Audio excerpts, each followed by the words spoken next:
Bonjour tout le monde, aujourd'hui j'ai promis, je fais une vidéo où j'ai l'air sympa, souriant, où j'aime la vie, j'aime les gens, j'aime le cinéma. Et du coup le sujet ça va être minuit dans l'univers. Ça va pas être possible hein, les gars. There is an antenna that's stronger than ours. We get to that antenna, they'll hear us.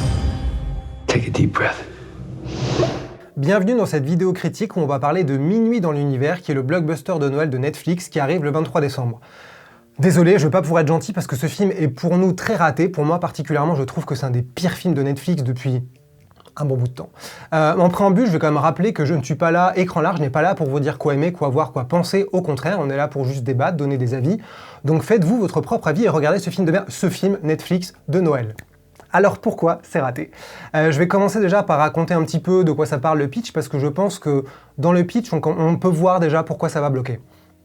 Minuit dans l'univers se passe sur deux temporalités, enfin sur deux espaces différents, d'un côté sur Terre, de l'autre dans l'espace. Sur Terre, on a George Clooney, qui est un scientifique dépressif et déprimant, barbu, qui est en train de mourir alors que c'est la fin du monde. Car sur Terre, il y a un air toxique qui est en train de ronger la planète, de tuer tout le monde. Il n'y a visiblement plus aucun espoir et lui, il décide de rester dans cette base en Arctique tout seul parce qu'il n'a rien d'autre à faire et qu'il est en train de déprimer. Le film nous le dit bien clairement, nettement, dès le début. Sauf qu'il va trouver, par surprise, une petite fille et il va devoir se coltiner cette petite fille qui lui colle au cul. De l'autre côté, dans l'espace, on a le vaisseau Ether qui revient d'une mission vers une lune de Jupiter. La mission de ce vaisseau, c'était de trouver un endroit qui pouvait accueillir l'humanité, et ils reviennent tout contents parce que cette lune peut accueillir l'humanité. Sauf qu'ils ne savent pas que sur Terre, c'est la fin du monde, donc du côté de la Terre, George Clooney va essayer de les prévenir, de leur dire de ne pas venir atterrir, et je ne sais pas quoi de plus. En tout cas, c'est assez intéressant puisque j'ai l'impression qu'en racontant le truc, comme ça, en me refaisant le film dans la tête et en repartant du point de départ, j'arrivais déjà à sentir pourquoi il y avait potentiellement un problème, parce qu'en fait, dans le film, il se passe pas grand-chose. Surtout dans l'espace. Il se passe pas grand-chose, ça manque de conflits, ça manque d'enjeux, ce qui fait qu'on se retrouve avec un film qui essaie de meubler et de rajouter plein de péripéties artificielles et de moments d'action qui sont un peu ridicules, un peu à côté de la plaque, comme s'il savait qu'il ne se passait rien. Donc c'est particulièrement clair du côté de l'espace, parce que encore sur Terre, ça peut marcher, puisque George Clooney et cette gamine doivent aller d'un point A à un point B pour une raison un petit peu débile, forcée, mais au moins il y a une trajectoire en territoire hostile, il y a des épreuves, il y a 1000 dangers qui peuvent les empêcher d'arriver à bon port. Donc encore à la limite ça peut passer. Par contre du côté de l'espace, c'est un vaisseau qui revient vers la Terre, qui n'arrive pas à communiquer. En gros leur seul problème c'est que leur antenne n'est pas assez forte pour communiquer avec la Terre, qui n'ont pas de réponse, qu'ils se disent qu'il se passe peut-être quelque chose, mais ils ne sont pas sûrs, donc ils reviennent. Ça, c'est pas suffisant pour faire un enjeu et créer des conflits pour les personnages. Donc du côté du vaisseau Ether, on se retrouve avec des problèmes, il y a un problème de mécanique, il y a beaucoup de discussions entre ces personnages, il y a des réalités, des souvenirs virtuels dans lesquels ils peuvent se plonger pour se raccrocher à leur humanité, à leur passé, et qui sont posés là régulièrement pour qu'on se dise qui sont ces gens, pourquoi je devrais m'y attacher. Ça ne marche pas vraiment. Ça marche pas vraiment parce que déjà sur Terre, du côté du film d'aventure avec George Clooney qui traverse la pampa gelée, il n'y a pas beaucoup d'action, il n'y a pas beaucoup de problèmes sur leur chemin. Ils croisent vite fait des loups, mais c'est pas un problème. L'air qui est censé pouvoir les tuer à un moment, finalement, ça reste une menace un petit peu vague, qui est toujours un petit peu loin sur les radars, mais finalement, ça ne pose pas de réels problèmes et de tensions dramatiques. Il y a certes des petites péripéties sur lesquelles je vais revenir après, mais globalement, c'est assez plat, et du côté vraiment du vaisseau spatial, c'est plus plat que plat. C'est là qu'on arrive au deuxième truc qui me gêne énormément dans Minuit dans l'univers, c'est que ça manque cruellement de personnalité, d'identité et de... Juste, c'est très fade et ça ressemble vraiment à un verre d'eau à 100 millions de dollars. C'est particulièrement clair dans les scènes d'action, de péripéties. Donc sur Terre par exemple, dans l'Arctique, il y a un moment, je ne vais pas en dire trop de détails parce que ça c'est pas trop au centre des bandes annonces, mais il y a un moment où ils sont sur un lac gelé, où la glace est en train de tomber, voilà, il y a un problème qui pourrait les tuer et les engloutir. C'est tellement mal écrit, raconté, filmé, monté, que on en a parlé dans la rédaction, on s'est repassé la scène, on a essayé de comprendre pourquoi il y avait cette ellipse aussi brutale, pourquoi il voulait absolument récupérer cet objet qui en fait ne pose pas de problème dans le scénario par la suite. Donc on comprend même pas vraiment comment l'espace il est géré, bref c'est assez cheap, et en termes d'excitation, d'adrénaline, c'est quand même très pauvre. Du côté de l'espace, c'est encore pire, parce qu'on a l'impression que Minuit dans l'univers a pris un petit peu tous les pires côtés du film catastrophe, du film spatial, du mélodrame. Il essaie de les mixer comme si un algorithme avait essayé de mixer ça pour bouffer à tous les râteliers et plaire à tout le monde. Et il y a un moment qui a été largement teasé dans les bandes annonces, dans l'espace, autour du vaisseau, où il y a un boulon, un truc comme ça à les réparer à l'extérieur. Donc ils sont plusieurs. Ils sortent en combinaison, ils essaient de régler le problème, et il y a une vague de machins de l'espace qui commence à taper sur le vaisseau et les menacer, puisqu'il y a des gens à l'extérieur, et en combinaison, on n'est pas vraiment protégé. Ça ressemble à un Sous Gravity, ça ressemble à un Sous Mission to Mars, c'est vraiment au-delà des comparaisons avec des films qui sont faits par des plus grands réalisateurs, ou ce qu'on pourrait en penser, peu importe. Le truc amusant ici, c'est que c'est une scène qu'on a vue 1000 fois, c'est vraiment la base d'un film dans un vaisseau spatial. Il y a toujours un moment où quelqu'un va sortir, réparer quelque chose, prendre un risque, il y aura un problème d'oxygène, il y aura un problème de combinaison percée, il y aura un problème d'alerte, d'alarme, il y a toujours quelque chose qui va mal se passer, c'est évident. Et dans Minuit dans l'univers, on voit à quel point George Clooney et le scénariste ne savent pas quoi faire de ces enjeux.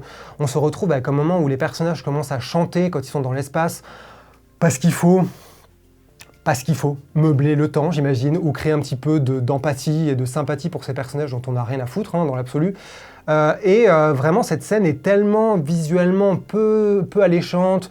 C'est beaucoup on a l'impression d'un énorme vaisseau virtuel, ce qui est le cas évidemment, mais la physicalité de l'action, l'impact des choses, l'éclairage, vraiment en termes de direction artistique, ce film est extrêmement pauvre et c'est flagrant du côté du vaisseau spatial.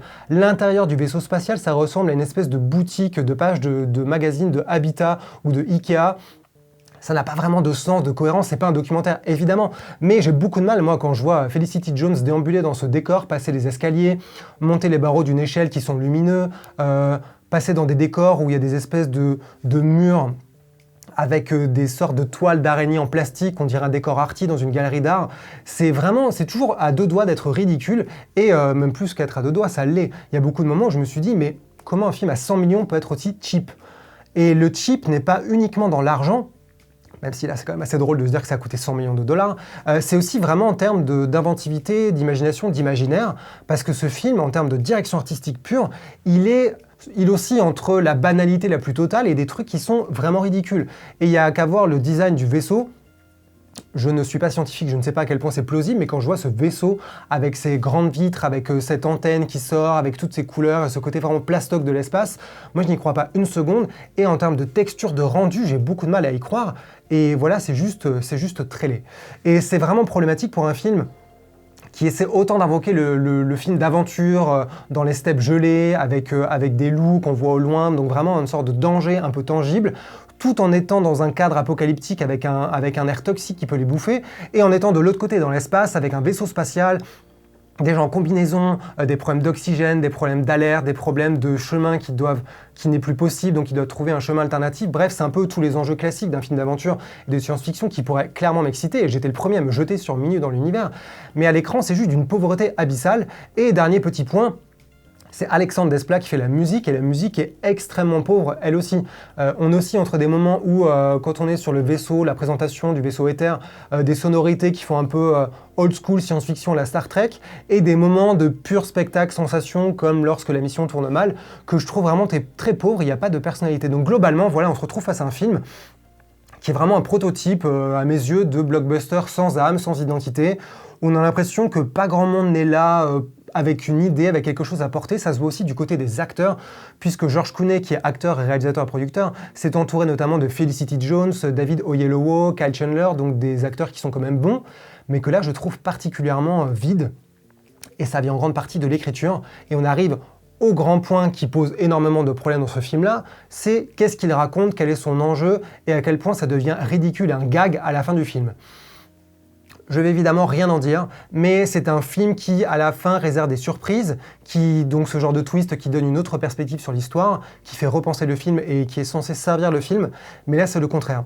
C'est-à-dire qu'on arrive à la fin, moi j'ai vraiment éclaté de rire, et ça a été un gag toute la matinée dans la rédaction de se souvenir quand même à quel point c'était la surprise du pauvre, et c'est une surprise du pauvre pour plein de raisons, et c'est pas forcément parce que on pouvait s'attendre à ces twists parce que des éléments étaient là pour nous faire comprendre que ça allait dans ce sens-là.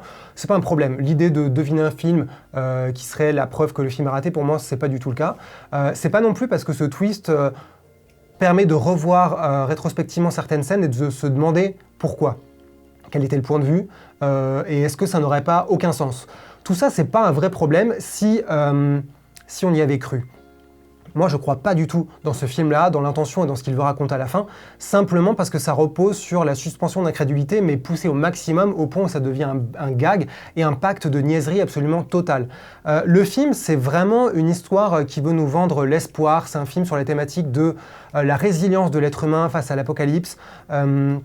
Comment le meilleur des gens peut ressortir en temps de crise, en temps de fin du monde. Tout ça, ça a particulièrement du sens en 2020, n'est-ce pas ? Mais on pourrait y croire. J'ai aucun problème avec un film qui serait niais, avec un film qui serait, enfin d'ailleurs qui serait pas niais, mais qui serait très optimiste, très lumineux. Mais là, ça vire à la niaiserie parce qu'en fait, les personnages ne sont pas plausibles. À aucun moment, on apprend à les connaître. Le film pense que nous montrer régulièrement le passé de ces gens, nous montrer des souvenirs virtuels où ils sont en train de petit déjeuner avec leur famille, de voir leur chat dans leur salon, va nous permettre d'avoir de l'empathie pour eux, de les comprendre, alors qu'en fait, en réalité, ce sont tous des personnages qui sont façades, ils n'ont aucune dimension, on n'en sait rien, on ne connaît rien d'eux, on ne les découvre même pas face à l'adversité, puisque finalement, c'est très vite réduit à une péripétie très simple, très pauvre. Ce qui fait que quand on arrive au but ultime du film, de nous raconter que c'est un film sur l'espoir et sur la beauté de l'être humain, moi, j'y crois pas du tout. Je me dis juste que c'est un gag sur la nullité des artistes et des êtres humains qui arrivent à foirer un film comme ça, alors que pourtant, tous les talents étaient réunis, qu'il y avait beaucoup d'argent, beaucoup de moyens, et que l'intention, encore une fois, était noble. Et c'est vraiment, à la fin, on se retrouve face à quelque chose qui, je pense, va plutôt faire rire qu'émouvoir. Ce ne sont pas des larmes, ou alors des larmes de rire, tellement c'est une sorte de Dallas dans l'espace qui est en train de d'éclore à la fin et qui nous fait juste repenser à quel point, jusque-là, on a passé 2 heures à attendre quelque chose qui, en fait, ne se passe pas, et un film qui est juste un vide total, intersidéral. Voilà, donc Minuit dans l'univers, c'est pas vraiment réussi. Je suis désolé, j'aurais bien aimé finir cette note avec un peu d'amour de votre part, mais vous allez encore sûrement me détester parce que ce film est nul. En plus, c'est quand même, juste parenthèse, c'est quand même assez déplorable qu'on arrive à un George Clooney qui fait ce film-là, sachant qu'il a commencé avec Confession d'un homme dangereux, qui est un film que je trouve absolument super, avec le scénariste Charlie Kaufman, avec beaucoup de personnalité, de talent, beaucoup d'esprit, et un vrai regard, un vrai point de vue. Il a fait Good Night and Good Luck dans un noir et blanc classieux. Depuis, c'est la dégringolade complète. Minuit dans l'univers, c'est à peine surprenant. Il arrive après Suburbicon et Monuments Man, qui étaient quand même de gros ratés, de gros ratages, qui encore une fois avaient à la fois des talents devant l'écran, des talents derrière l'écran, avaient de l'argent, avaient une force de frappe énorme et qui étaient vraiment des désastres et des films qu'on a à peu près tous oubliés. Minuit dans l'univers, c'est la continuation logique et simple de la carrière de George Clooney, réalisateur. Sachant qu'en tant qu'acteur, il n'a pas grand-chose à faire, donc à part avoir une grande barbe et avoir l'air dépressif, je vois rien de spécial à l'écran. Je pense que c'est sûrement un des pics de nullité de sa carrière avec Batman et Robin. C'est un peu plus chic, mais c'est tout aussi cheap. Voilà, c'était le jeu de mots de la fin d'année. Regardez Minuit dans l'univers, dites-nous pourquoi vous l'aimeriez peut-être, qui sait, peut-être qu'un miracle de Noël est possible. En tout cas, perso, je préfère largement revoir À la poursuite de Demain avec George Clooney, qui était sur la même idée d'une fin du monde, de George Clooney qui est triste et qui a perdu espoir, d'une gamine qui lui redonne de l'espoir. Et c'était vraiment une ode à l'espoir, c'était quelque chose de lumineux, c'était vraiment un esprit à la Disney, parce que c'est un film Disney, qui était, je pense, ce qu'aurait voulu être Minuit dans l'univers, avec un côté mélo qui n'est pas du tout maîtrisé, qui donne un film pseudo-intelligent, mature et adulte, alors qu'en fait, ils auraient plus dû aller vers quelque chose, je pense, d'un peu léger. Mais au-delà de refaire le film comme il aurait pu être mieux, je pense que vraiment, c'est un énorme loupé et un des pires films Netflix depuis un petit moment. Voilà, regardez Minuit dans l'univers, souhaitez un joyeux Noël. Je pense que les miracles de Noël, c'est vraiment pas pour 2020 qu'on les aura, puisque ce film est un désastre. Sur ce, je vous souhaite une joyeuse fin d'année. N'hésitez pas à nous dire dans les commentaires ce que vous avez pensé de ce film, surtout parce que ça nous intéresse. Il faut partager cette vidéo, il faut la liker, mettez des pouces. Faites tous les trucs qu'on fait habituellement sur une vidéo, et notamment sur une vidéo écran large. Sur ce, je vous souhaite une bonne fin d'année et rendez-vous en 2021. Promis, j'essaierai d'être gentil et d'aimer des films. Il faut juste que les films soient pas nuls. Salut.